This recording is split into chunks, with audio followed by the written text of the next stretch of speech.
নমস্কার বন্ধুরা, বাংলার বাগানে আপনাদেরকে স্বাগত। আপনারা সবাই নিশ্চয়ই ভালো আছেন, আর গাছকে ভালো রাখার জন্য আপনাদেরকেও ভালো থাকতে হবে। দেখেন, এটি একটি পুদিনা পাতার গাছ। আমি ছোটো টবে বসিয়েছি, বড় টবেও আছে, কারণ পুদিনা পাতা আমার তো খুবই প্রিয়। আর এর যে গুণাগুণ রয়েছে আপনারা সবাই জানেন না হয়তো, কিন্তু অনেক গুণাগুণ রয়েছে। এর আগে একটি ভিডিওতে আমি এর গুণাগুণ নিয়ে আলোচনা করেছিলাম। আপনারা যারা যারা সেই ভিডিওটা দেখেছেন তো তারা নিশ্চয়ই জানেন সেই পুদিনা পাতার গুণাগুণ কী কী। তো দেখেন, পুদিনা পাতা বেশ কিন্তু ভালোই ভর্তি হয়ে গেছে। আমি কিন্তু 5টা কি 6টা ডাল আমি বসিয়েছিলাম, আর তাতেই দেখেন গাছ কিন্তু ভালোই বড় হয়ে গেছে। দেখেছেন পাতাগুলির রং দেখেন, ঝাঁ চকচকে সবুজ।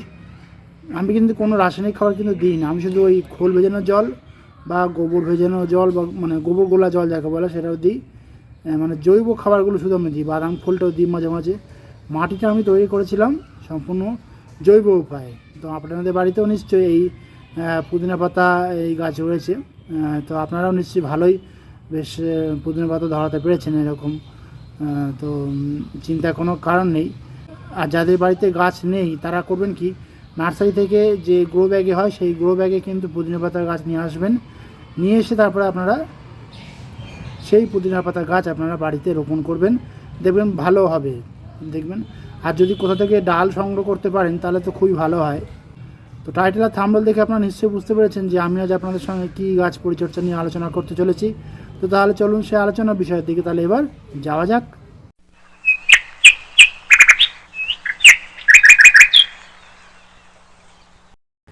দেখেন, এটি একটি কিন্তু কি বলবো, এর নাম হচ্ছে আবরাকা ডাবরা, এই গোলাপ ফুলটি ভ্যারাইটি আর কি। দেখেন আবরাকা ডাবরাটা যেরকম ফ্ল্যাশ থাকে ইয়েলো কালারে, দেখেন এখানেও কিন্তু ইয়েলো কালারের ফ্ল্যাশ রয়েছে। আমার কাছে আরেকটা আবরাকা ডাবরা রয়েছে, সেটাতে কিন্তু কুঁড়ি এসছে, সেটা আবার হোয়াইট কালারের এরকম ফ্ল্যাশ থাকবে।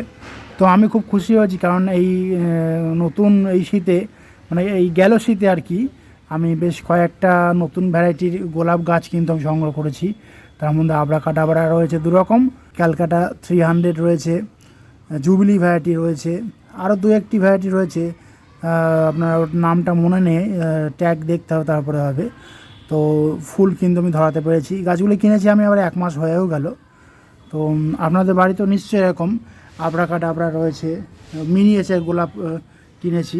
তো আপনারাও নিশ্চয়ই এরকম শীতকালে নতুন নতুন ভ্যারাইটির গোলাপ গাছ সংগ্রহ করেছেন নার্সারি থেকে, আর আপনারাও এরকম টবে বসিয়েছেন। আর এই গাছকে কিভাবে মাটিতে রোপণ করতে হবে, কেমন ধরনের মাটিতে রোপণ করতে হবে না হবে, সমস্ত কিছুই কিন্তু আমি আমার চ্যানেলে ভিডিওগুলি শেয়ার করেছি। আপনারা ঠিক সেই ভিডিওগুলি দেখে নিয়েই কিন্তু আপনারা আপনাদের বাড়িতে টবে এই গাছ রোপণ করতে পারেন, দেখবেন বেশ ভালো হবে। দেখেন আমার এই ফুলটা খুব সুন্দর লেগেছে, দারুণ। বিশেষ করে এই ফ্ল্যাশটার জন্য কিন্তু দেখতে খুব ভালো লাগছে। তো সেই জন্য কিন্তু আমার চয়েস হয়েছিল খুব সুন্দর। আর এটা একটা বৈশিষ্ট্য কি, যখন বিভিন্ন সময় কিন্তু বিভিন্ন কালারের হয়। এক এক সময় কফি কালারটা বা শুধু রেড কালারটা থাকে, এক এক সময় আবার হোয়াইট ফ্ল্যাশটা আসে, এক এক সময় আবার পুরো পাপড়ি করে ফ্ল্যাশটা আসে, এক এক সময় আবার শুধু কফি কালারটা থাকে। বিশেষ করে শীতের সময় কিন্তু কালারটা স্পষ্ট আসে, দেখতে খুব ভালো লাগে। তো আজকে আমি যেহেতু 1 মাস হয়ে গেছে এই গাছগুলির বয়স, তো 1 মাস পরে এই গাছগুলিকে কীভাবে পরিচর্যা করবেন আমি আপনাদের সঙ্গে সেই বিষয় নিয়ে আলোচনা করব। আপনারা কিন্তু ভিডিওটিকে স্কিপ করবেন না, সম্পূর্ণ ভিডিওটি মনোযোগ সহকারে দেখবেন, তাহলে যারা নতুন গোলাপ গাছ বাড়িতে বসিয়েছেন তাদের কিন্তু পরিচর্যা করতে কোনো অসুবিধা হবে না। তো দেখুন, যেহেতু 1 মাস হয়ে গেছে, আমি একদম ফার্স্ট স্টেপে আমি আপনাদেরকে দেখিয়েছিলাম যে এই গাছকে বাড়িতে রোপণ করার পর আপনারা কীভাবে এই গাছের রুট ট্রিটমেন্ট করবেন, কি খাবার দেবেন না দেবেন, আমি সমস্ত কিছু বলে দিয়েছিলাম। এবারে কিন্তু এই গাছে একটু খাবার আমাদেরকে প্রয়োগ করতে হবে। এর আগে যে আমি খাবারের কথাগুলি বলেছিলাম সেগুলি তো দিতেই হবে, এবারে কিন্তু একটু খাবার প্রয়োগ করতে হবে। খাবার বলতে প্রথমেই আপনারা করবেন কি, এখন যেহেতু গাছগুলির শিকড় মাটি ধরে নিয়েছে, সেই জন্য পাতলা করে হালকা আর কি খোল ভেজানো জল কিন্তু এই গাছে প্রয়োগ করতে হবে জৈব খাবার হিসাবে। কারণ খোল ভেজানো জলে থাকে প্রচুর পরিমাণে মাইক্রোনিউট্রিয়েন্ট, ম্যাক্রোনিউট্রিয়েন্ট। আমরা তো আমাদের যেসব পুরনো যে সমস্ত গোলাপ গাছ রয়েছে সেই গাছে তো আমরা খাবার তো খোল ভেজানো হিসেবে দিই। আর এই নতুন গাছে আমরা যেদিনকে আমরা পুরনো গাছে দেবো এই নতুন গাছেও কিন্তু দেবো এই খোল ভেজানো জলটা পাতলা করে। কোনো গাছে তো আমরা একটু গাঢ় করে দিই, আপনারা সবাই জানেন নিশ্চয়ই, আপনাদেরকে বলার কিছু নেই। তো সেই খোল ভেজানো জলটা আপনারা কিন্তু পাতলা করে এই গাছে দেবেন, তাহলেই হবে। পাতলা করে খোল ভেজানো জলটা মিনিমাম আপনারা 10 থেকে 15 দিন অন্তর অন্তর দিয়ে যাবেন। এই খোল ভেজানো জলটা মিনিমাম আপনারা 10 থেকে 12 দিন বা 15 দিন অন্তর অন্তর দিয়ে যাবেন, তাহলে দেখবেন গাছ খুব ভালো গ্রোথ আসবে গাছে আর কি, যেহেতু জৈব খাবার সেহেতু। এর পাশাপাশি আরেকটা খাবার আপনারা দেবেন। আপনারা যেহেতু এই সময় প্রথম খাবার দিচ্ছেন, আপনারা করবেন কি, আমিও আজকে সেই খাবারটা আমি দেবো, কারণ সেই খাবারটা দিলে গাছের দ্রুত গতিতে গাছে আর কি বৃদ্ধি আসবে। দেখেন আমি খাবারটা আপনাদেরকে দেখাচ্ছি। দেখেন এখানে আমি 1 লিটার জল নিয়েছি। এই 1 লিটার জলে আমি এই রাসায়নিক খাবারটা নেব, নিয়ে ভালোভাবে মিশ্রণ করে নেব। মিশ্রণ করে নিয়ে তারপরে কিন্তু আমি গাছের মাটিতে প্রয়োগ করব। তো সেই খাবারটা কি, সেই খাবারটি হলো এনপিকে 19-19-19। আপনারা সুফলা এনপিকে 19-19-19 প্রয়োগ করতে পারেন। আমার কাছে ওটা এখন নেই, ওটা শেষ হয়ে গেছে, ওটা আমি কিনে আনবো, তারপরে আমি ওটা প্রয়োগ করবো আবার। এটা হলো ফোলিয়ার স্প্রে 19-19-19। তো আপনারা করবেন কি, আপনারা কতটা পরিমাণে দেবেন আপনারা নিশ্চয়ই বুঝতে পারছেন চামচের মধ্যে দেখে আমি কতটা পরিমাণে নিয়েছি। আপনারা ঠিক এই একই পরিমাণে চামচে নেবেন, বা আপনারা আইসক্রিমের চামচে 2 চামচও নিতে পারেন। ওই 1 লিটার জলের মধ্যে ভালোভাবে এরকম মিশিয়ে দেবেন, নিয়ে এরকম ভালোভাবে জলের সঙ্গে মিশিয়ে নিতে হবে। মিশিয়ে নিয়ে তারপরে আমাদেরকে গাছে প্রয়োগ করতে হবে।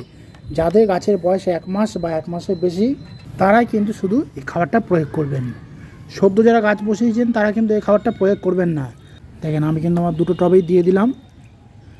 যেটুকুনি পরিমাণ ধরবে সেইটুকুনি পরিমাণ মতো কিন্তু আপনারা খাবারটা দেবেন, মানে জলটা দেবেন, বেশি পরিমাণে জল কিন্তু দেবেন না। দেখেন আমার এখানে 2টো টবে আমি জল দিয়েছি, এটা মানে জল দেওয়ার সঙ্গে সঙ্গে কিন্তু জল টেনে নিয়েছে, এটার এখনও দেরি আছে। এখানে আবড়া গাছেও আমি দিয়ে দিয়েছি, যেহেতু 1 মাস হয়ে গেছে, কুঁড়ি এসে গেছে। আপনাদের যে সমস্ত গোলাপ গাছের বয়স 1 মাস হয়ে গেছে বা হবে 1 মাস পূরণ হয় আর কি, সেই সমস্ত গাছে কিন্তু এই খাবারটা নতুন করে দেবেন। এতদিন তো আমরা 12-61-0 দিয়েছি, হিউমিক অ্যাসিড দিয়েছি এবং ম্যাগনেসিয়াম সালফেট দিয়েছি, সেই সমস্ত খাবারগুলোও কিন্তু চলবে। তার পাশাপাশি এই এনপিকে 19-19-19 এই খাবারটা আপনারা নতুন করে দেবেন, কারণ এই খাবার না দিলে কিন্তু গাছের বৃদ্ধি বা গ্রোথ আসবে না, গাছটা ভালো কুঁড়িয়ে বা ফুলও কিন্তু আপনাদেরকে দেবে না। সেই জন্য বলছি এই খাবারটা কিন্তু অবশ্যই আপনারা দেবেন। এই খাবারটাকেও আপনারা 10 থেকে 12 দিন অন্তর অন্তর দিয়ে যাবেন। খোল ভেজানো জল যেদিনকে দেবেন তার ঠিক ওই 10 থেকে 12 দিন অন্তর আপনারা এই খাবারটা প্রয়োগ করবেন, তাহলে দেখবেন গাছ বেশ গ্রোথ হবে খুব সুন্দরভাবে, মানে কি বৃদ্ধি পাবে খুব সুন্দরভাবে, ভালোভাবে আর কি যাকে বলা হয়। তো এর পাশাপাশি এই গাছে ম্যাগনেসিয়াম সালফেট তো প্রয়োগ করতেই হবে, আমি বলেই দিয়েছি। আর এই গাছে এই সময় কিন্তু আরেকটা কাজ আমাদেরকে করতে হবে যাতে গাছগুলিকে ভালোভাবে রক্ষা করা যায়। এই সময় করতে হবে কি, এই সময় যেহেতু ওয়েদার চেঞ্জ হচ্ছে, গোলাপ গাছগুলিতে বিভিন্ন রকমের রোগ পোকামাকড়ের আক্রমণ কিন্তু হতে পারে। সেই জন্য আপনারা করবেন কি, আপনারা 2 রকমের কীটনাশক আপনাদের কাছে রাখবেন। আপনারা করবেন কি, হামলা নামক কীটনাশকটা আপনারা রাখবেন এবং তার পাশাপাশি কাকা নামক কীটনাশকটা আপনারা রাখবেন। হামলা ধরুন আজকে যদি প্রয়োগ করেন, তার ঠিক 15 দিন পরে আবার কাকা নামক কীটনাশকটা আপনারা প্রয়োগ করে দেবেন। হামলা নামক কীটনাশকটা আপনারা 1 লিটার জলে 2 ml ভালোভাবে মিশিয়ে নেবেন, নিয়ে আপনারা আপনাদের গোলাপ গাছে প্রয়োগ করবেন।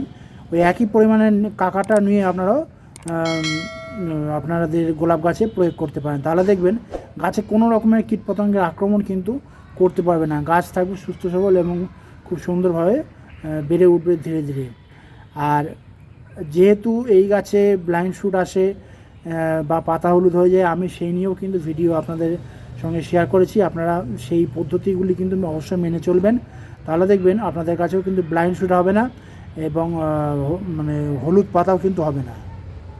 এরকম গাছ ভর্তি করে ফুল পাবেন বিভিন্ন রং বেরঙের। তো গোলাপ গাছ বসানোর 1 মাস পরে গোলাপ গাছকে কী কী খাবার দেবেন আমি রুটিন করে কিন্তু বলে দিয়েছি।